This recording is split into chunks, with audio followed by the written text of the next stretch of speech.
இன்னொரு விஷயம் யூனிவர்ஸ் உங்களுக்கு சொல்கிறாங்க. அதாவது ஒரு சில விஷயங்கள் பார்த்தீங்கன்னா உங்கள் லைஃப்பில் இப்போது ஸ்டக் ஆகி நிற்கிது.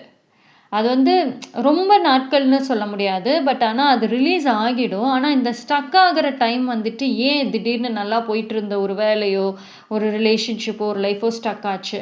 அப்படின்ற கேள்விகள் இருக்குல்ல. ஃபர்ஸ்ட்டு ஸ்டக் ஆகுது அப்படின்னா ஃபெயிலியர் கிடையாது. அந்த இடத்துல ஒரு மாற்றங்களை நீங்கள் பார்க்கணும். ஒரு சேஞ்சஸ் தேவைப்படுதுங்க.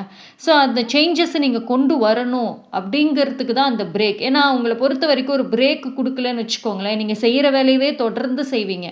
ஒரு ஐடியாஸாக இருக்கட்டும், புதுசாக ஏதாவது யோசிக்கிறதுங்கிறது இல்லாமல் அதே ஃபார்மேட்லேயே போயிட்டுருப்பீங்க. ஆனால் உங்களுக்கு அந்த இனிமேல் ஒரு புதுசாக ஒரு விஷயம் செய்யணும், ஒரு கிரியேட்டிவாக விஷயங்கள் செய்யணுங்கிறது இருக்குது. அந்த ஒரு பிரேக் அப்படிங்கிறது கண்டிப்பாக தேவைப்படுது.